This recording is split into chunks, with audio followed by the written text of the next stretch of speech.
서하면 주민자치회는 2024년 찾아가는 주민자치 아카데미가 2024년 12월 12일 오후 1시 30분부터 함양군 서하면사무소 2층 회의실에서 서하자치위원들과 인근 면자치위원 등 30여 명이 참석한 가운데 열렸다.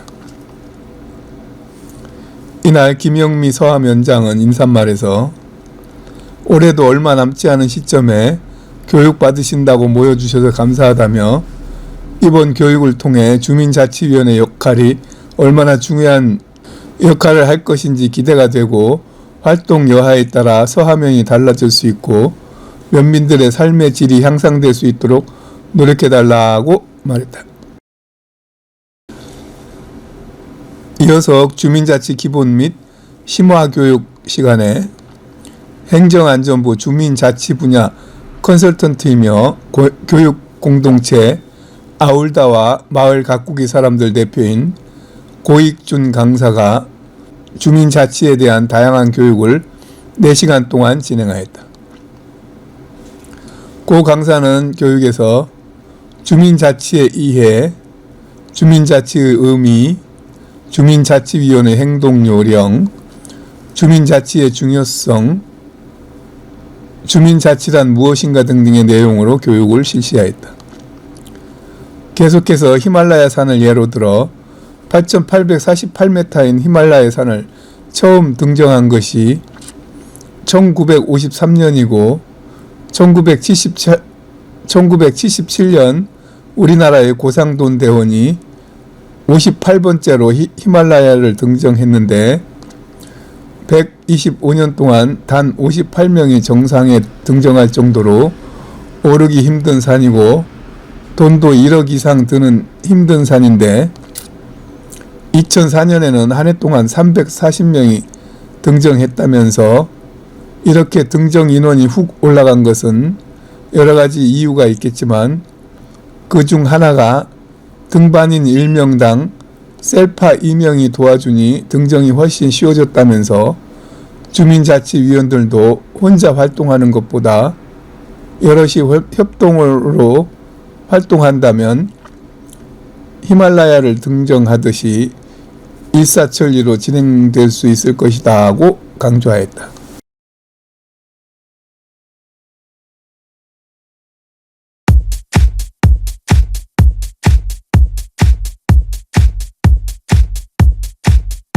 반갑습니다. 오늘 진행을 맡은 서하면사무소 총무담당 장철성입니다. 바쁘신 중에도 오늘 교육에 참석해 주신 주민자치위원님들과 주민자치에 관심 있는 주민 여러분께 감사의 말씀을 드립니다. 교육 시작 전에 협조사항을 간략하게 말씀드리겠습니다. 원하는 교육 진행을 위해서 가지고 계신 휴대폰은 진동 모드로 바꿔주시거나 꺼주시면 고맙겠습니다.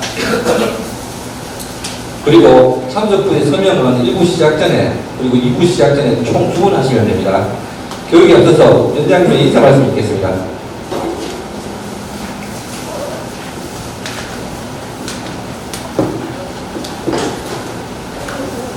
네, 반갑습니다. 저는 서하면장 김정희입니다.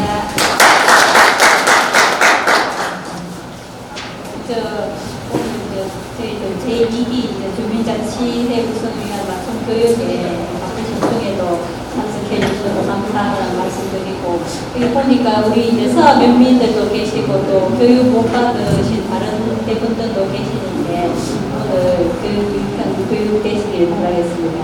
올해도 이제 지금 한 20일 정도 남았는데 연말 되면 늘 올해 내가 뭘 했는지 그런 걸 되돌아보게 되고 또 항상 보면 후회하는 일이 좀 많은 것 같은데 이것도 했어야 되도 못했고 그래 내년에 해야지 그런 생각들을 하는데 올해는 내가 잘한 일을 잘했던 일들 가서 뿌듯했던 일들을 하나씩 조금 마음에 새기면서 스스로 자부심을 가지고 좀 뿌듯한 마음으로 내년을 준비했으면 좋겠다는 제 개인적인 그런 바람을 말씀드립니다.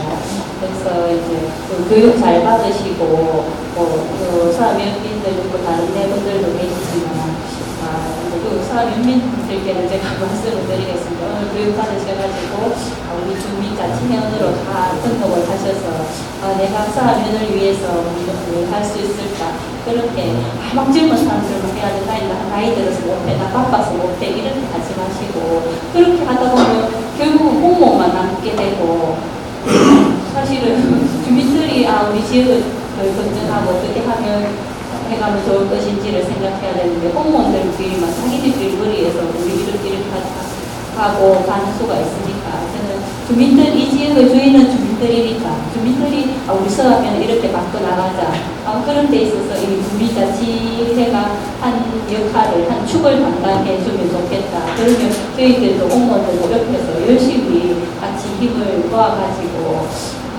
사람들이 조금 활기차다 조금 달라진다 이런 모습이 되었으면 좋겠다는 그런 바람입니다.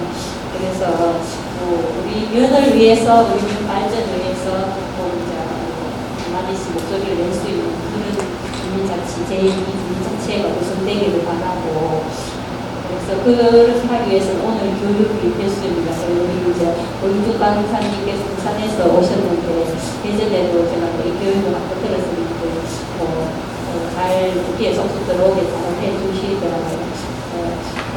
교육은 제가 알고 4시간인 걸로 알고 있는데 아마 잘 들으시면 압축해서 해주실 것 같아요.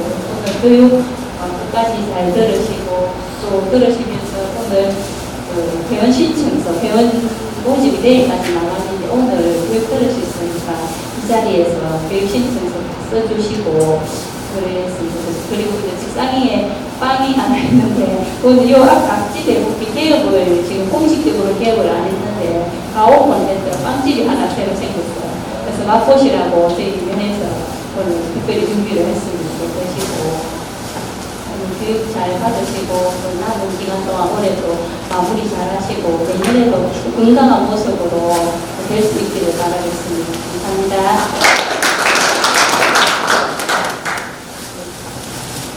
그럼 지금부터 주민자치 분야 고입중 강사님을 모시고 교육을 시작하겠습니다. 먼저 강사님을 소개해 드리겠습니다. 고입중 강사님께서는 현재 교육공동체 아울라와 협업공동체 마을을 바꾸는 사람들 대표로 계시고 행정안전부 주민자치 분야 컨설턴트로 계시면서 전국 지방자치단체의 주민자치위원님들과 주민자치에 관심 있는 분들 대상으로 주민자치에 대한 다양한 교육을 진행하고 계십니다. 그럼 강사님을 큰 박수로 맞이해 주시기 바랍니다.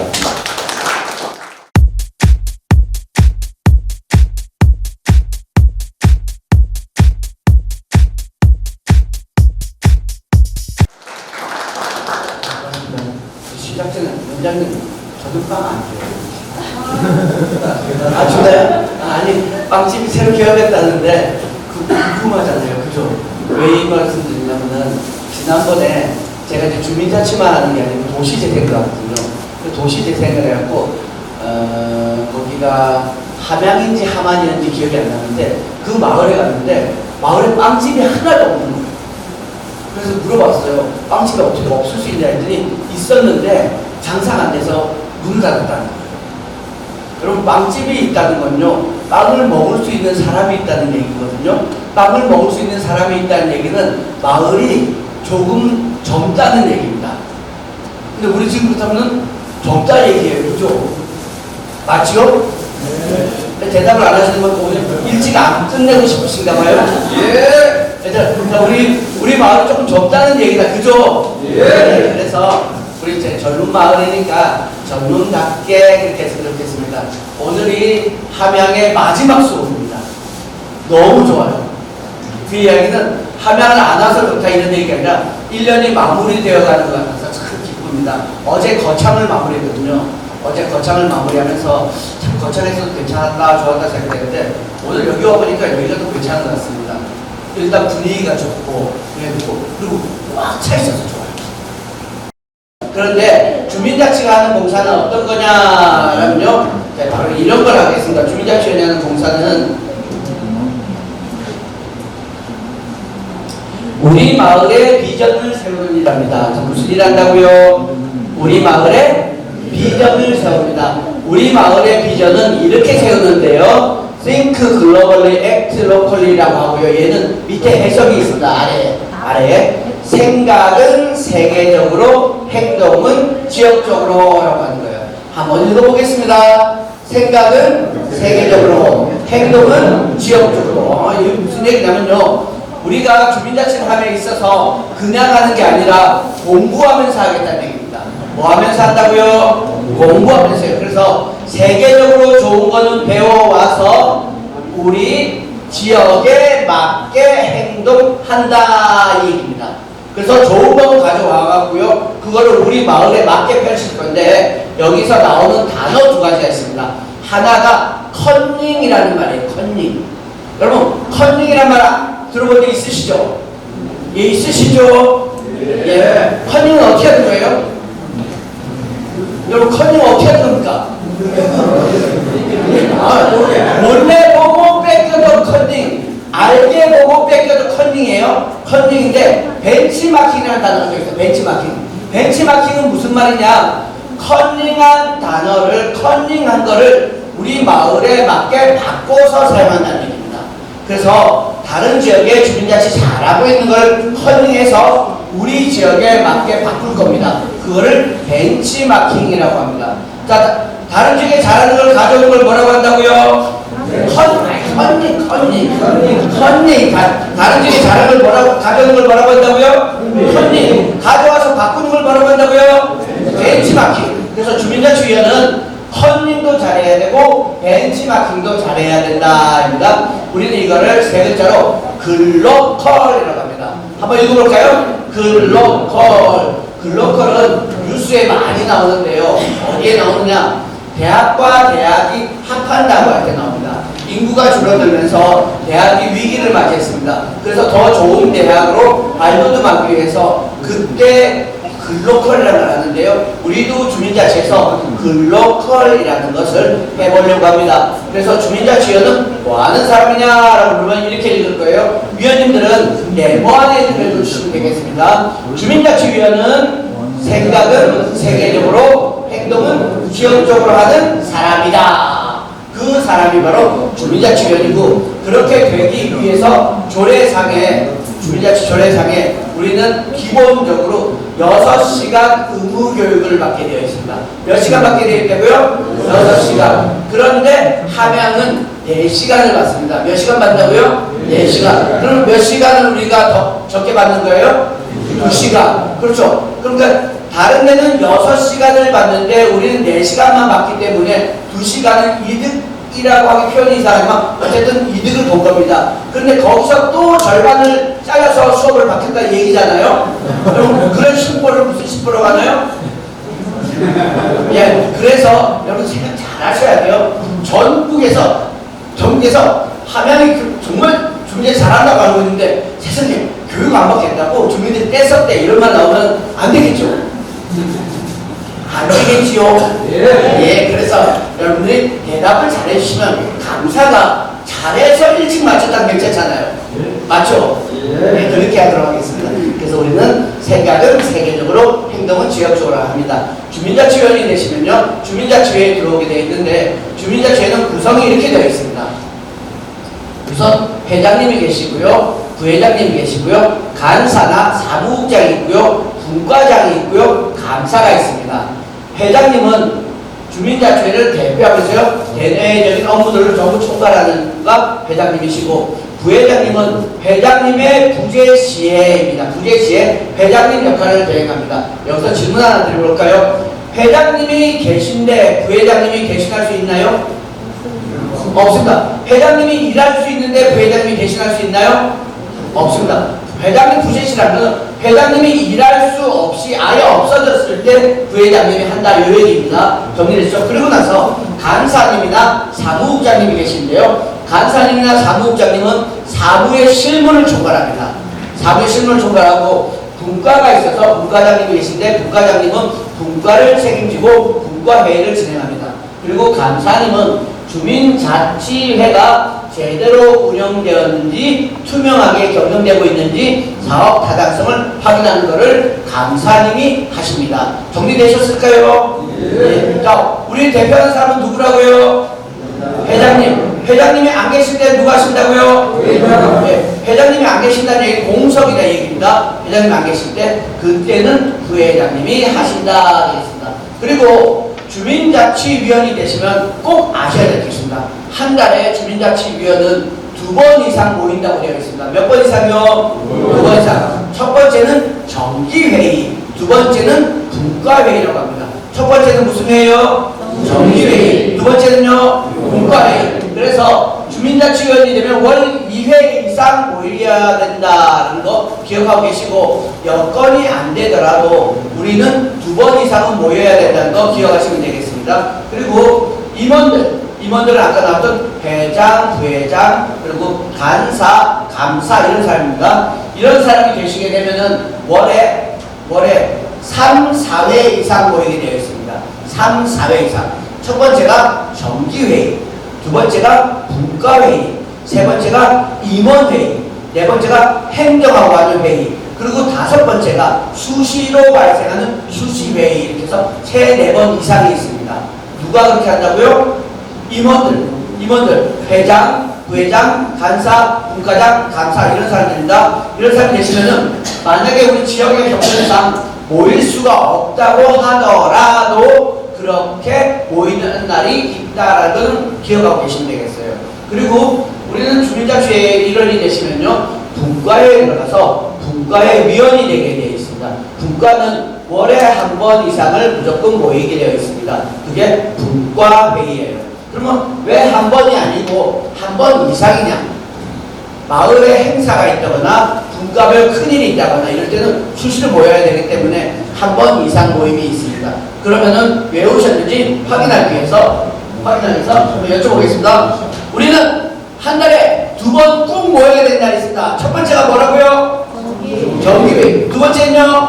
모여야 되겠습니다. 그걸 알고 계시면 되겠어요. 그래서 어디 가서 우리가 안 된다 하더라도 우리가 몰라서 안 되는 게 아니라 알고는 있지만 상황이 안 맞아서 우리가 모이지 못한다. 이걸 기억하시면 되겠어요. 그래서 왜 갑자기 지난달에 안 모였는데 이번 달에 모이라고 하느냐, 이런 말 하기 없습니다. 아시겠지요? 예.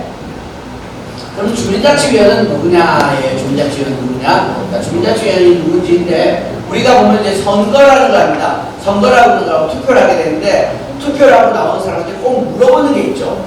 누구 찍었어요? 이렇게 물어봅니다. 여러분들은 지난 선거 때 누구 찍으셨어요? 여러분 이거 대답 안 하죠, 그죠? 대답 안 합니다. 그런데 언론에서 이거를 확인했던 적이 있습니다. 사람들한테 물어봤어요. 누구 찍었는지. 언론에서 사람들한테 누구 찍었나요? 이걸 물은 적이 있는데, 그때 이름을 물어본 게 아니라 어떤 사람의 우리의 대표가 되면 좋겠나요?를 물은 거예요. 그래서 2020년 4월 16일에 국회의원 선거 이후에요, 질문을 했습니다. 어떤 사람을 뽑으셨어요? 했더니 국회의원 리더들한테는 여러 가지 성향이 있는데 그 중에 많은 사람들이 뽑기를 서민형이라는 사람을 뽑았습니다. 어떤 사람을 뽑았다고요? 서민형. 즉 무슨 얘기냐? 국민을 진심으로 위하는 사람이 국회의원이 됐으면 좋겠습니다 라는 얘기를 했다는 얘기예요. 그리고 두 번째로 물었어요. 그렇다면 그 사람들은 리더니까 리더십 말고 어떤 능력이 있으면 좋겠습니까? 이렇게 물었더니 많은 사람들이 소통 능력이 있으면 좋겠습니다 이렇게 얘기했습니다. 국민들이 바라는 국민의 리더는, 그러니까 국민들이 바라는 국민의 리더는 서민형의 소통 능력이 있으면 좋겠더라 이런데요. 주민자치위원도 동일합니다. 주민들이 바라는 주민들의 리더는 주민들을 위하면서 소통 능력이 뛰어난 사람이면 좋겠다라는 얘기예요. 그래서 여기 있는 네모 안에 있는 거 한 목소리로 읽어보겠습니다. 다 같이요. 주민자치위원은 주민의 니즈를 진정으로 공감하는 소통 능력을 가진 사람이다. 그러면은 내 옆 사람이 주민자치위원 한다고 우리 마을에 오신 거잖아요. 그죠? 지금 우리 마을뿐이 아니신 분들도 어쨌든 주민자치위원 한다고 오신 거잖아요. 그래서 여러분 옆 사람을 살짝 볼 건데요. 옆 사람이 소통 능력이 뛰어난 것 같은지 없는 것 같은지 살짝 한번 보겠습니다. 옆에 한번 볼까요? 살짝. 찌르보지 말고 그렇죠. 살짝 보세요. 살짝. 여러분 옆 사람하고 보겠습니다 했는데 안 쳐다보는 사람 있잖아요. 이 사람 소통 능력이 있을까요? 없을까요? 예, 적습니다. 없진 않아요. 부끄러움이 많을 거예요. 부끄러움이. 그래서 주민자치위원이 되시면 마을을 자주 바라볼 수 있어야 되고요. 주민들을 살펴볼 수 있어야 됩니다. 그게 바로 우리가 가지고 있는 소통 능력입니다.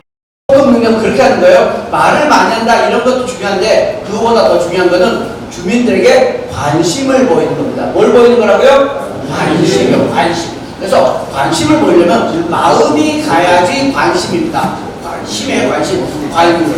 그래서 마을을 바라볼 때 마음으로 바라봐 주시기를 부탁드려요. 주민자치위원 역할 4가지를 지금부터 말씀드리겠습니다. 첫 번째, 주민과 함께 생각을 모은다. 두 번째, 주민의 소통을 원활하게 한다. 세 번째, 주민과 함께 행동한다. 네 번째, 조직의 중장기 발전 방향을 고민한다. 요 4가지입니다.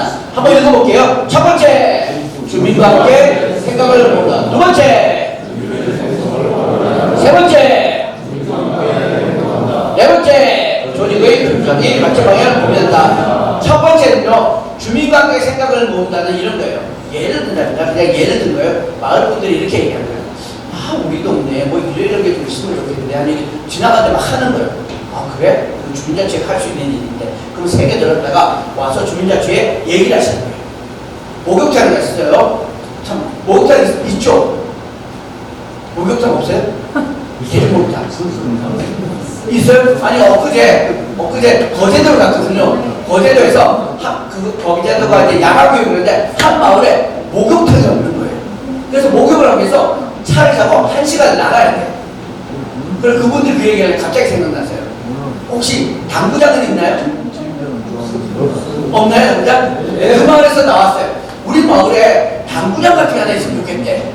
그리고 왜냐니까 주민들 편의시설로 주민들 시간 날 때 가서 당구라도 한번 치면 좋겠는데 당구장이 없다는 거예요. 여러분, 주민들 중에 많은 사람이 당구를 칠 줄 알고 그리고 그런 편의시설 필요하다 싶으면 여유 공간 하나 해달라 했잖아요. 당구장 하나 놓는 것도 주민자치회가 할 수 있는 일 중에 하나라 보시면 돼요. 거기 양평에 서정면이라는 데 있거든요. 서정면에 게이트볼을 정말 잘 치십니다. 여러분, 우리 지역에 게이트볼 잘 있나요? 예. 네. 게이트볼 대회 혹시 나가시나요? 예. 또 서정면이 게이트볼 대회를 나가서 1등 했을 때 1등 했을 때 그래요. 거기서 1등을 당했을 때 어떤 일이 벌어졌냐면 당시에 그 게이트볼장이 오픈되어 있었어요. 왜냐면 지붕은 아무것도 없이. 근데 1등을 딱 하고 오니까 이거 누가 얘기했는지 모르게 면에서 뚜껑을 씌워줬어요. 뭔지 아시죠? 이렇게 집을 이렇게 비닐하우스처럼 크게 만들어준 거예요. 이야, 역시 여러분들 주민들이 잘하는 거는 잘할 수 있게끔 더 도와주시는 거, 이게 주민자치가 하는 일입니다. 그래서 주민과 함께 생각을 모으고요. 두 번째, 주민의 소통을 원활하게 합니다. 주민의 소통을 원활하게 한다. 무슨 말이냐면요, 주민과 주민 사이의 소통을 원활하게 합니다. 주민과 행정 사이의 소통을 원활하게 합니다. 주민과 주민자치회 사이의 소통을 원활하게 합니다. 요 3가지예요. 자, 첫 번째는 주민과 주민, 두 번째는 주민과 행정, 세 번째는 주민과 주민자치회. 자, 한번 해볼게요. 첫 번째는 주민과 주민, 두 번째는 주민과 행정, 세 번째는 주민과 주민자치회. 요 3개의 소통을 원활하게 하는 게 주민자치회다, 이렇게 하시면 돼요. 그리고 세 번째, 주민과 함께 행동한다는 2글자로 참여라고 합니다. 참여. 들어본 적 있으시죠? 참여? 여러분 있으시죠? 네. 그러면 퀴즈, 질문. 우리가 아는 말 중에 참가라는 말이 있습니다. 참가. 있죠? 그죠? 참가. 참석이라는 말도 있어요. 참석이라는 말도 있어요. 아시죠? 참관이라는 말이 있어요. 참관이 있어요. 참여라는 말이 있어요. 여러분, 이 4개 어떻게 다를까요? 참가, 참석, 참관, 참여. 4가지 어떻게 다를까요? 여러분, 옆 사람하고 가위바위보를 한번 해보세요. 가위바위보. 옆 사람 가위바위보. 이기고 지금 나와야 돼요. 시작! 자, 이겼다 손 드세요. 이겼다. 자, 이겼다. 이게 다 팔짱 닦으시오. 팔짱 닦으시오. 자, 졌다 손 드세요. 졌다 배꼽 손 하세요. 배꼽 손. 배꼽 손이 팔짱한테 물어볼 겁니다. 배꼽 손이 팔짱한테 물어봐요. 네 가지가 어떻게 달라요? 물으면은 팔짱이 아는 만큼 얘기하는데 모르겠으면 뭐라고 대답하면 돼요? 몰라요. 이렇게 하시면 돼요. 아시겠죠? 모르겠어요. 자, 네 가지가 어떻게 달라요? 배꼽 손이 팔짱한테 물어봅니다. 시작! 네 가지가 빨리 물어보세요. 빨리. 네 가지 어떻게 달라요? 만약에 오늘 이런거예요. 면사무소에서 저장 봤어. 아, 위원님 오늘 이걸 해야 되는데 오실 거죠? 아, 내가 갈게 이렇게 했어요. 갈게라고 대답했어요. 이게 보면 참가 신청이에요.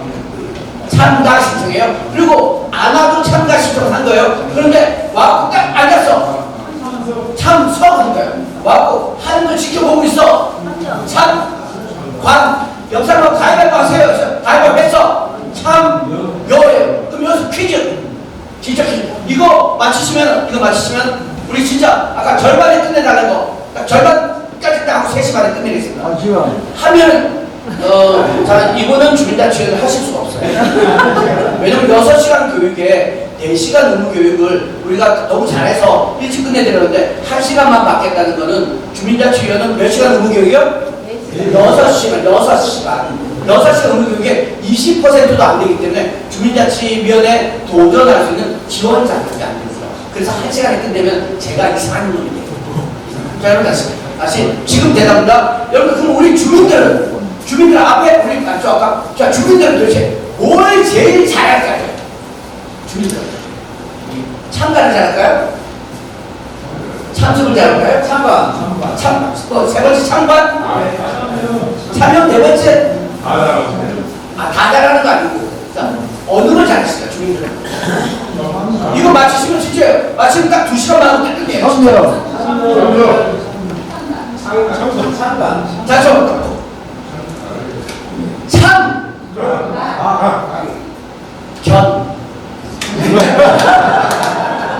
주민들은 내게는 아무것도 안 합니다. 뭐냐면 참견을 진짜 잘하세요.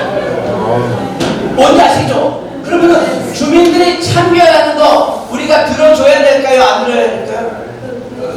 그게 바로 요거예요. 나 아까 쌤한테 그게 바로 요거예요. 기억하셔야 됩니다. 주민밖에 생각을 모은다는 얘기는 바로 그 얘기예요. 주민들은 우리 주민자치회하고 다릅니다. 그래서 참견을 하는데 그게 바로 본인의 의사를 내비치는 방법 중에 하나예요. 그래서 그 부분을 간과하지 마시고 주민들을 참여시키면서 주민들의 참견도 하시게 해주시면은 주민들 훨씬 좋아할 겁니다. 그리고 네 번째, 조직의 중장기 발전 방향을 고민한다라는 저 내용은 행정이랑 같이 마을의 비전을 설계한다라는 내용입니다. 누구랑 함께요? 행정이랑. 누구랑요? 행정이랑. 그래서 행정이랑 같이 우리가 함께 우리 마을이 어떻게 되길 바라나요? 라는 이걸 세웁니다. 이걸 읍면동 비전이라고 얘기합니다.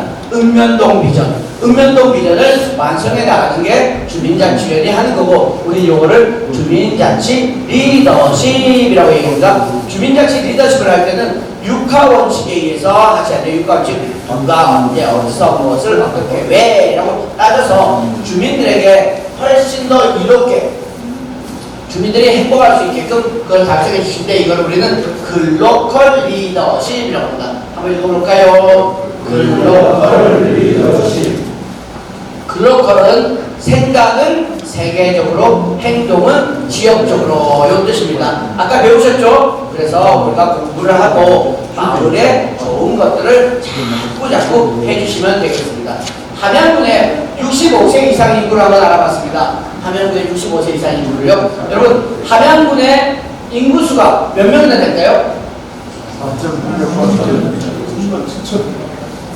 37,000? 36,000? 자, 그냥 우리 36,000으로 갈게요. 36,000이라고 만약 했을 때 65세 이상에서 100세까지가 몇 %나 있을까요?가 질문이에요. 우리가 36,000명 정도가 됐을 때 과연 우리 65세 이상 인구가 얼마나 있을까요? 38%. 자, 여러분 중요한 거 맞춰도 선물 없습니다. 38%. 몇 프로? 38%. 38%요? 70%. 70%, 60%. 60%가 제일 많네요. 여러분 맞춰도 선물 없습니다. 한번 해볼게요. 자, 과연 우리 함양군에는 65세 이상 인구가 함양군 인구의 몇 퍼센트나 될까요? 함양군 인구는 36,258명입니다. 11월 11일 날 조사했을 때요. 그런데 그 중에 65세에서 100세까지가 14,185명입니다. 얘를 퍼센트로 나누면은 39.12%가 나옵니다. 몇 퍼센트요? 39%예요.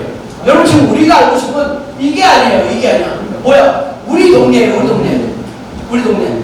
우리 서하 말고, 자, 서하 위원님 손 들어봐주세요. 서하 위원님. 서하 위원님. 아, 좋아요. 말고는 어디 오셨어요? 지고 또? 네, 좋아요. 그러면 본인들 지역이 여기 다 나올 거거든요. 나오니까 보시면 됩니다. 자, 우리는 저 평균보다 높을까요? 낮을까요? 높다라는 건 40, 50, 60 이렇게 높은 거예요. 낮다는 건 35, 30, 25 이렇게 내려가는 게 낮은 겁니다. 여러분, 우리 지역은 군 평균보다 높을까요? 낮을까요? 높아요? 그럼 서하만 물어보세요. 서하에 계신 여러분 생각에 우리는 몇 퍼센트 정도 될까요? 80%요? 60%? 자, 여러분 한번 보겠습니다. 다 나올 건데 보시면서 이것도 봐주셔야 돼요. 뭐냐면은 우리는 주민자치위원회이기 때문에 우리만 볼 게 아니라 우리 지역 전체에 있는 다른 곳들에 대해서도 보시면서 어디가 가장 높은지도 확인하겠습니다. 그리고 우리 지역은 맨 높다에서 봤을 때 몇 번째로 높을지도 확인하겠습니다. 한번 보겠습니다. 자, 과연 서하는 몇 등에 해당이 될까요? 몇 등? 여러분 이거 등수가 높은 게 꼭 좋은 것만도 아닙니다. 그래서 나쁘다는 얘기도 아니에요. 꼭 좋은 것만도 아니에요. 하지만 서하가 과연 몇 등인지 보시겠습니다. 서하는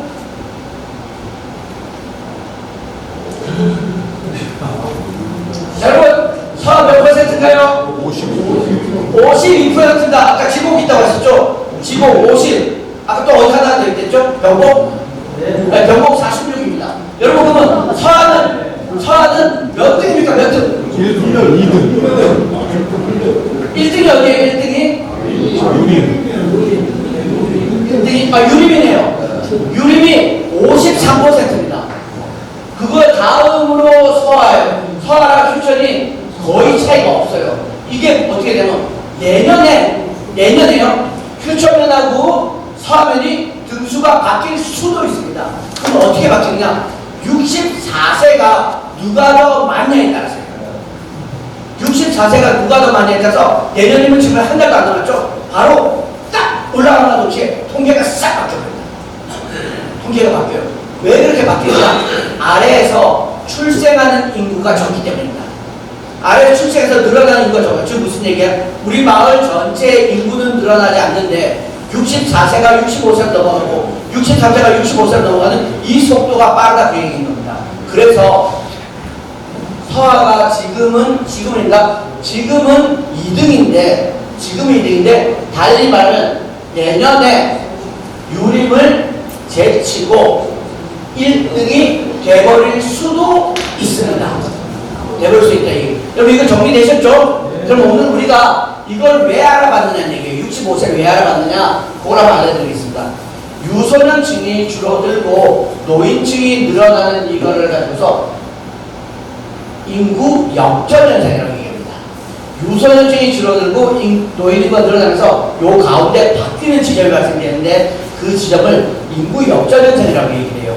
이 인구 역전현상을 놓고 전문가들이 이렇게 얘기합니다. 전문가들이 이런 상태가 계속되면 국가 존립의 위기를 초래할 수 있다라고 얘기합니다. 뭐가 위기라고요? 국가 존립.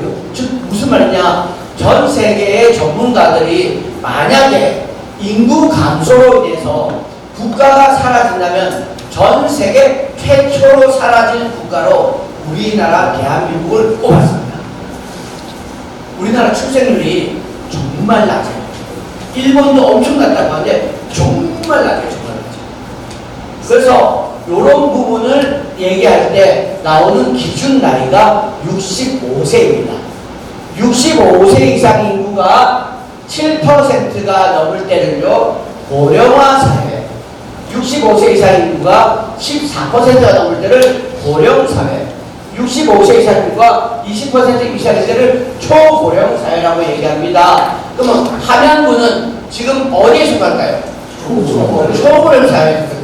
그럼 서하면은 어디에 속할까요? 우리는 초여름 우리 여기 속한다. 그럼 위원님들 질문 하나 해볼게요. 이거 기회일까요? 위기일까요? 65세 이상 인구 이렇게 많은 거 기회일까요? 위기일까요? 기회. 자, 나는 기회라고 생각한다. 자, 위기라고 생각한다. 여러분, 이거를 기회라고 생각하든 위기라고 생각하든 아무 상관이 없습니다. 근데 중요한 건 뭐냐? 위원님들이 기회라고 생각하시는 위원님은 마을에 기회되는 요소를 찾아내서 주민자체가 그거를 살려내시면 됩니다.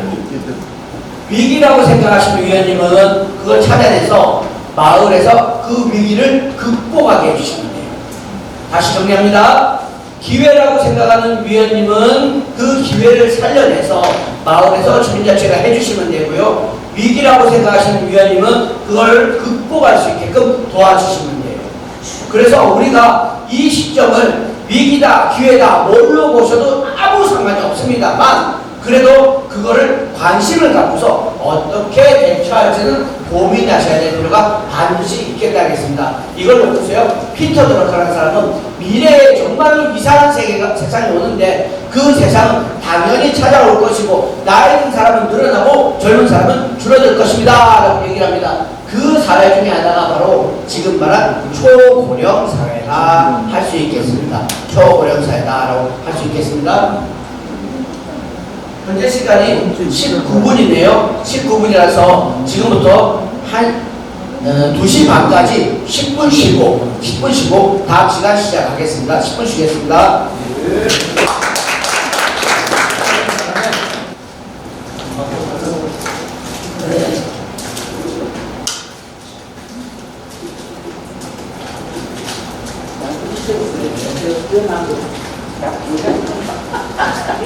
지금 출석 체크 안 하신 분은 두 번째 시간 출석 체크 해주세요.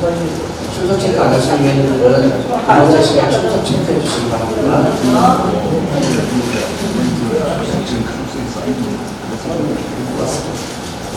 어젯밤에는 산청에 이제 교육이 있었는데 산청에. 그래서 산청 교육을 가니까 어제 반시? 홍시 말고 반시 이쪽. 근데 그걸 옷감처럼 이렇게 말린 게 있더라고요. 겉은 말라있고 안에는 촉촉하고 그걸 뭐라 불러요? 방귀슬? 그거를 이렇게 내겨주시고요. 내겨주시면서 먹어보라니까. 야, 지금 감이 굉장히 맛있네요.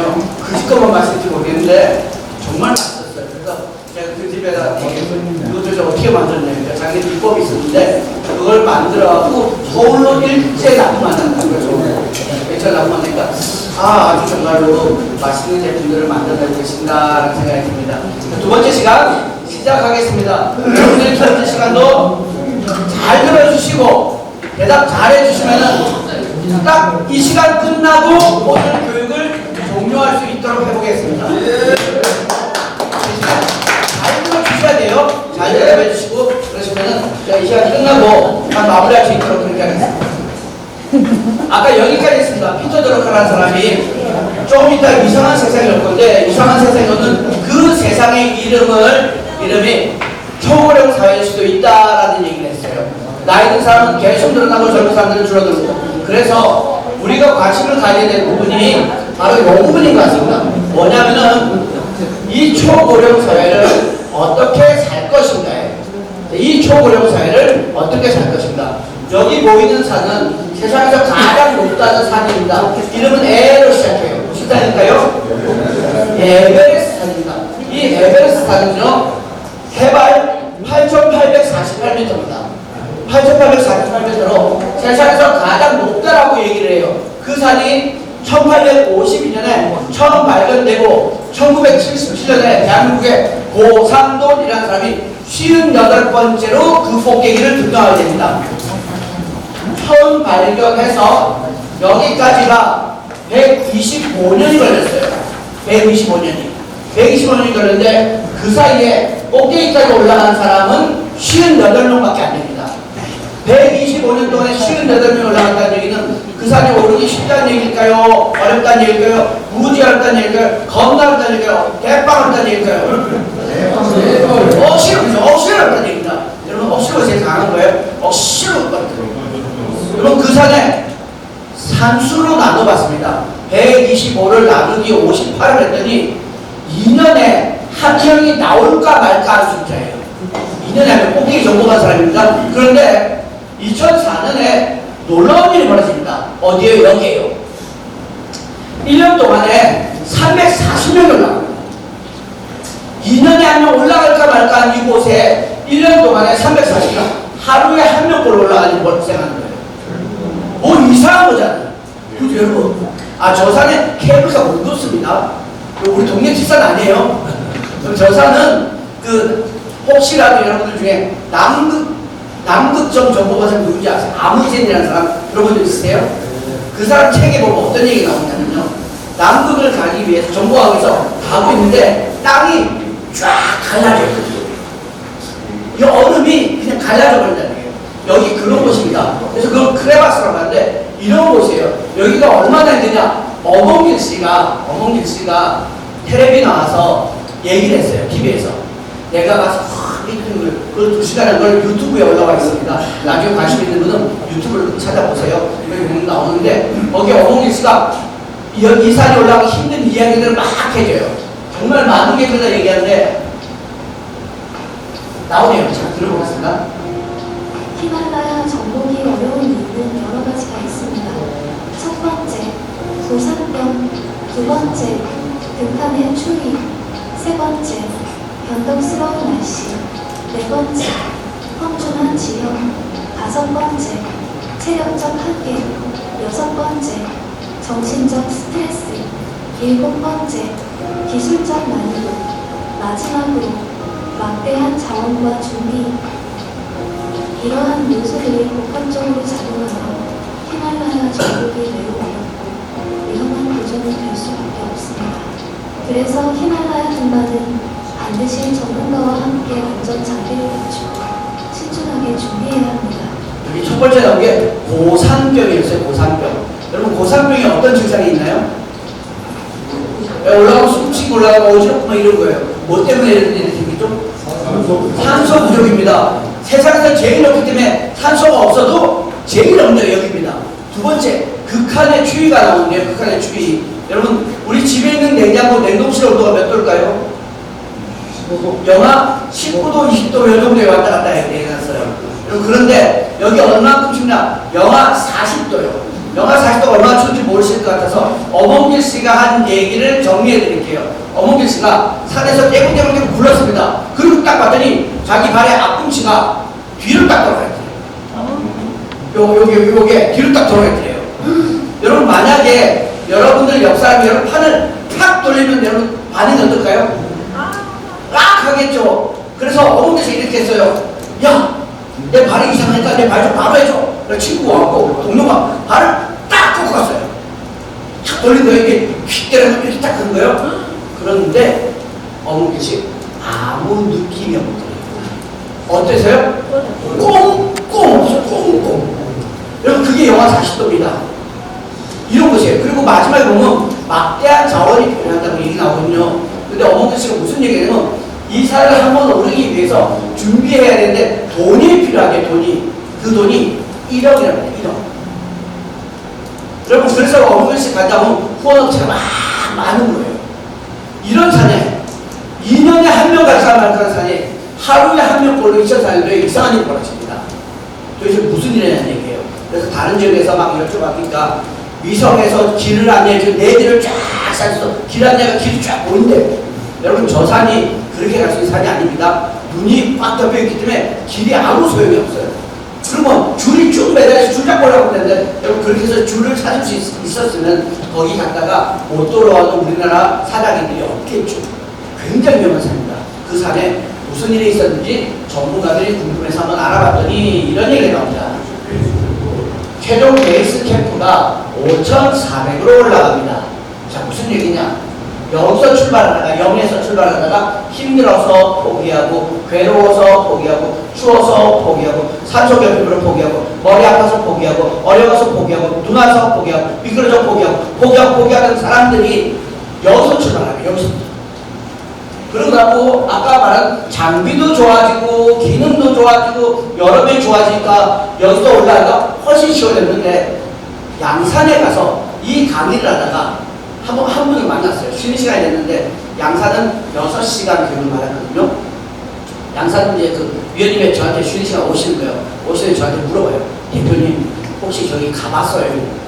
여러분 제가 가봤다고 했나요? 누가 얘기했다고? 어몽개씨, 아니 저 안 가봤습니다. 어몽개씨가 얘기했거든요. 그러니까 그분이 뭐라냐면 자기는 가봤대. 그럼 우와, 그럼 여기까지 올라갔어요? 그러니까 아니 여기까지 갔대. 그래서 물었어. 왜 안 올라가니까 함부로 올라갈 수 있는 데가 아니야. 전문 산악인들도 도전할까 말까 하는 그곳이거든요. 근데 이때 여기 갔대. 요때 얘기를 해주는 거예요. 저 때 저렇게 올라갈 수 있었던 일 중에 하나가 요거 맞는데 이거 말고 하나가 더 있었다는 거예요. 그게 뭔가 했더니, 여러분들 산악인들 산에 갈 때 보면 산악인 말고 이 지역에 살면서 이 산을 오르락내리락 사람들 중에 짐 들어주는 사람이 있습니다. 보신 적 있으시죠? 그 사람 센터라고요. 그 사람들을 산악인 한 명에 2명을 붙여서 올라가기 쉽게 도와줘요. 그랬더니 산은 훨씬 쉽게 올라가더라고요. 자, 얘를 우리 마을에도 적용할 수 없는 얘기입니다. 우리 마을에도 마을 주민들이 영에서부터 출발하면서 힘들고 외롭고 지치고 고독하고 이게 아니라 여기서 출발해서 쉽게 위에까지 행복을 찾아갈 수 있는 방법은 없겠냐 이 얘기예요. 그거를 주민자치가 하겠다는 얘기입니다. 그래서 주민자치 이렇게 합니다. 한 목소리를 읽어보겠습니다. 다 같이요. 주민자치란 주민이, 잠깐만요. 제가 아까 일찍 끝내고 싶으시면 해주셔야 되는데 오늘 일찍 끝내고 싶은 마음이 없으신 거죠? 자, 여러분 다시 할게요. 다시. 자, 주민자치란 주민이 스스로 집행하며 스스로 책임지는 제도. 한 번 더 할게요. 주민자치란 주민이 스스로 집행하며 스스로 책임지는 제도. 그래서 스스로가 3번이나 들어갑니다. 스스로가 3번. 이게 무슨 말이냐? 스스로가 가장 중요하다. 스스로가 가장 중요하다. 누가 스스로예요? 주민이 스스로예요. 여기 여러분, 주민이 스스로예요. 그래서 기억하셔야 됩니다. 주민자치위원회와 주민자치회의 결정적인 차이는 위원이 빠졌다는 얘기입니다. 무슨 얘기냐? 주민자치위원들만 바빠서는 안 되겠다 이 얘기입니다. 그럼 누가 바빠야 돼요? 주민들이 마을 일로 주민들이 바쁘게 해주시면은 그 주민자치회는 주민자치를 잘하고 있다라고 평가받을 수 있습니다. 정리되셨나요? 네. 자, 주민자치를 잘한다는 데 가면 누가 바쁘다? 네, 주민이 바쁩니다. 그러면 주민자치위원은 바빠야 될까요? 안 바빠야 될까요? 네, 바빠야 됩니다. 당연히 바쁜데 주민자치위원만 바쁜 게 아니라 주민들도 바빠야 된다. 그러니까 함께 참여할 수 있게 해주시라 이 얘기예요. 그렇게 해서 주민들이 우리랑 관련된 문제를 책임지는 민주주의원회가 주민자치입니다. 그래서 우리는 이걸 통해서요, 공동체 정신을 함양하고 협동의식을 고취하려고 합니다. 이를 통해 행정의 책임성을 강화하고 주민이 주인이 되게 만들려고 합니다. 주민을 뭐가 되게 만들려고 한다고요? 주인이 되게 만들려고 합니다. 주민 주인이 되게. 여러분들은 이 나라의 주인이십니까? 대답을 안 해요. 남의 나라의 주인이에요? 자, 여러분은 우리나라 대한민국의 주인이십니까? 네. 예, 이거를 안창호 선생님이 동포들에게 보낸 편지를 내서 물어봤어요. 뭐라고 그러냐? 당신은 이 나라의 주인입니까? 이렇게 물어봐요. 여러분 당연히 얘기하잖아요. 근데 거기서 끝난 게 아니라 안창호 선생님이 질문 하나 더 합니다. 뭘 물었냐면은, 그렇다면 주인은 뭐 하는 사람입니까? 이렇게 물어봐요. 주인은 뭐 하는 사람입니까? 안창호 선생님이 5개의 영역에 놓고 쫙 얘기하는데 오늘은 그거 시간이 아니니까 그건 안 하고 거기에 공통으로 들어가는 말이 있습니다. 그 말이 바로 뭐냐? 주인은 책임지는 사람이다. 주인은 뭐 하는 사람이라고요? 책임지는 사람이다. 그러면 주인, 당신은 이 나라의 주인입니까? 그렇습니다. 그럼 여러분은 뭘 책임져야 된다는 얘기예요? 이 나라를 책임져야 된다. 그러면 우리는 주민자치위원입니다. 이 동네의 주민자치위원입니다. 그럼 우리는 뭘 책임져야 돼요? 우리 동네 이름이 뭡니까? 예, 서화를 책임지셔야 돼요. 그럼 서화 아니신 분들은 당신의 동네를 책임진다는 얘기입니다. 누가요? 주민자치위원. 근데 마을의 주인은 누구라고요? 주민입니다. 그럼 주민들이 뭘 책임져야 된다는 얘기예요? 주민들이 뭘 책임져야 된다는 얘기예요? 서화를 책임져야 돼요. 서화의 주인이니까. 다시 주민들이 뭘 책임져야 된다고요? 서화를 책임져야 돼요. 자기 동네를 책임진다는 얘기입니다. 그게 바로 주민이 주인이 되게 만들 겁니다. 그렇다면 여쭤볼게요. 주민이 주인이 되는 거 쉬울까요? 어려울까요? 어려워요? 여러분 휴대폰 있으시죠? 있으시죠? 여러분이 휴대폰 주인 맞죠? 그거 책임지는 게 어려워요? 쉽죠? 쉽잖아요. 쉽죠? 그런데 쉬운지 안 쉬운지 한번 해보겠습니다. 여러분들 저하고요. 여러분 손을 이렇게 해주십시오. 이렇게 손을 내리시고요. 옆 사람이 손이 있는지 어디 한번 확인해볼게요. 손 있나요? 네. 여러분 손을 이렇게 합니다. 이렇게 손 있으시죠 다들? 여러분 저와 같이 적는데 하나 둘셋넷 다섯 여섯 일곱 여덟 아홉 열 소리 내면서 적을게요. 시작. 하나 둘셋넷 다섯 여섯 일곱 여덟 아홉 열 손 내리시고요. 혹시 이거 안 된다 하시는 분 안 되시면 팔이 아프나 이러시는 분은 안 될 수 있으니까 안 하셔도 돼요. 자 다시 할게요. 손 올리시고요. 올리시고 오른손에 엄지만 적습니다. 엄지만 이렇게 적어요. 오른손 엄지만 적고 동시에 적는데 이렇게 적어요. 하나 둘 셋 넷 다섯 여섯 일곱 여덟 아홉 열 이렇게 돌아오시면 돼요. 무슨 말인지 아시겠죠? 네. 자 오른손에 엄지만 적어놓으세요. 오른손에 엄지만 적었나요? 자, 합니다. 시작! 하나, 둘, 셋, 넷, 아니, 잠깐만요. 여러분, 지금 내 손 아니고 남의 손이에요? 다시 하시. 이거 안 되죠. 다시 하시. 자, 손 한번 들고. 자, 옆 사람 마주옵니다. 옆 사람이 나보다 못하는지 잘하는지 한번 볼게요. 자, 오른손에 오지마 줘요. 준비! 자, 다시 봐. 준비, 시작! 하나, 둘, 셋, 넷, 다섯, 여섯, 일곱, 여덟, 아홉, 자, 위원님들, 이게 잘 되나요? 안 되나요? 잘 안 되죠? 스스로가 생각처럼 쉽지가 않습니다. 그리고 자기 몸의 주인이 되는 것도 이렇게 쉽지가 않은데, 마을의 주인이 되는 것은 더더군다나 쉽지 않을 수도 있습니다. 그래서 우리는 힘을 모아서 함께 해나가야 돼요. 그걸 바로 우리는 이렇게 말합니다. 백지장도 만들면 낫다. 한번 읽어볼까요? 백지장도 만들면 낫다. 여러분 그러면은 우리 앞에 있는 종이가 백지장이에요. 이 백지장 드는데 혼자서도 들 수 있는데 굳이 이거 만들 필요가 있을까요? 이거 혼자서도 들른다고 들리거든요. 그죠? 앞에 있는 종이 이렇게 막 들리잖아요. 이렇게 막 들리는 이 종이를 굳이 맡을 필요가 있나요? 그럼 어떻게 생각하세요? 주민자치위원이 반드시 아셔야 될 게 있습니다. 주민자치에서 말하는 백지장은 요런 백지장이 아닙니다.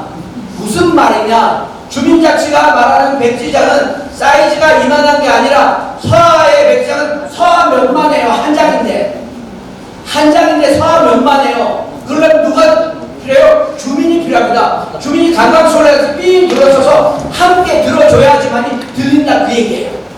자 무슨 얘기 아시겠죠? 그래서 주민자치에서는 누가 많이 와야 된다? 주민이 많이 참여해 주셔야 됩니다. 마을에서 주민자치가 뭘 하든지 간에요. 주민들이 많이 오실 수 있게 해주시면은 많이 참여해서 도와줄 수 있게만, 협동할 수 있게만, 협력할 수 있게만, 협치할 수 있게만 해주시면 그 주민자치 잘 하시는 거예요. 주민자치를 어렵게 생각하지 마세요. 주민자치를 하기 때문에 갑자기 뭐 건물을 지어야 되고 다리를 놔야 되고 이런 거 생각하시는 분이 가끔 계신데 그거 주민자치라고 할 수 없습니다. 주민자치 영역에 해당되지도 않은 분들이에요. 왜냐? 주민자치는요 일단은 예산이 그렇게 없습니다. 그래서 우리는 기억하셔야 됩니다. 여러분 기억하셔야 됩니다. 우리는 돈 들어가는 일은 안 합니다. 자, 어떤 일 안 한다고요? 돈 들어가는 일 안 한다. 돈 들어가는 일은 누가 할까요? 행정입니다. 행정. 그런 걸 몇 단님한테 말씀하시는 거예요. 돈 들어가는 일은 행정이 합니다. 행정에서 그 예산이 있으면 그 일을 해줄 수가 있습니다. 하지만 그 예산이 없으면 그것도 행정도 하기 힘듭니다. 그럼 어떻게 해요? 또 다시 예산을 세워요. 또 다시 예산을 세우고. 그래서 우리가 보면은 예산이 바닥이 났을 때 새롭게 추가로 세우는 예산을 추경이라고 얘기합니다. 들어본 적 있으시죠? 네. 그런 식으로 해서 계속 예산 확보가 되면은 그 일을 할 수 있는데 우리 주민자치에는 그런 예산이 없습니다. 그래서 우리는 돈 들어가는 일을 제외하고 행정에 하는 업무 중에서 주민들하고 관련되어 있는 마을 살이의 영역을 우리가 하는 겁니다. 그래서 돈 없다고 주민자치를 못한다는 생각 안 하셔도 됩니다. 그리고 한 가지 더요. 한 가지 더. 돈 들어가는 일을 안 할 뿐 아니라 우리는 머리로 주민자치를 하지 않습니다. 어디로 안 한다고요? 머리로 하지 않습니다. 그럼 어디로 하냐? 가슴으로 합니다. 가슴. 자, 어디로 한다고요? 가슴. 자, 손을 올려. 마음 아니고 가슴. 마음 아니고 가슴. 자, 가슴. 이렇게 가슴. 두드리지 말고. 자, 가슴. 자, 어디요? 가슴. 아니, 가슴. 마음 아니라고. 자, 가슴 할 때 쓰면 바람 좀 더. 가슴. 그렇죠. 다음으로 시작. 가슴. 가슴을 해요. 그래서 가슴이 두근두근 이렇게 돼요.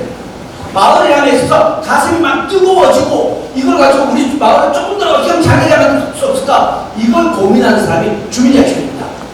머리로 하지 않습니다. 똑똑하다고 주민자치 잘하는 거 아니에요? 똑똑한 사람들 어디에 많아요? 저기 많아요. 거기 있는 사람들이 지금 굉장히 시끄럽게 만들고 있어요. 여러분 우리가 머리 좋다고 해서 정말로 주민자치 잘할 수 있다. 그럼 전부 다 박사해. 그렇지 않습니다. 일반 주민들이 주민자치를 하는 이유는 뭐가 뜨겁기 때문에?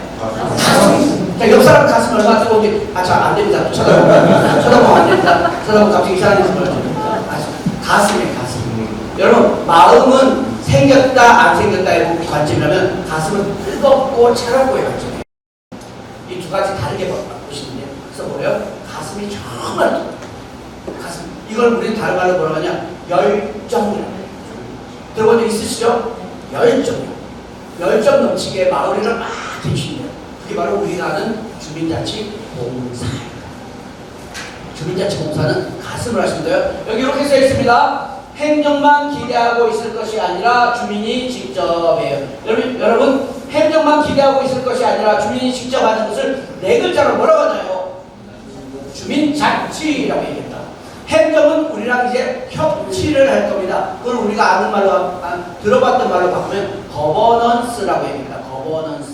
거버넌스.